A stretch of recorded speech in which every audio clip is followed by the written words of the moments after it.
What's up, fans of Wonders of London? This is Vincent and I am currently in Regent's Park just by the lake, and it's looking so pretty this late in spring.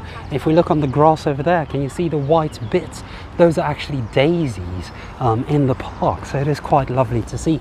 I will show you, it's not actually litter, but they are these pretty little flowers that we get in the park, and they are simply phenomenal. This is one of my favorite parks in London. It's not my favorite park, but I do love it nonetheless, and it is one of my favorite parks. My favorite park is currently the Green Park in London, but here you can see so many beautiful things in the park, and in fact at the moment you can hear the geese that are sort of making that noise, and it is quite lovely. But along with the animals, the wildlife, you have so many beautiful trees, and just here we can see a couple of geese hanging out in the Regent's Park with the daisies, making that lovely snow effect on the grass over there.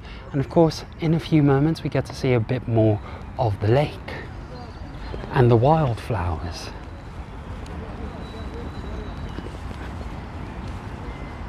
And of course, another amazing thing about the Regent's Park are the buildings that surround it. You've got these amazingly beautiful sort of mansions and huge houses, much like this. In any case, I do hope you've enjoyed this little video. Do have a lovely morning, afternoon, evening, wherever you are. Bye!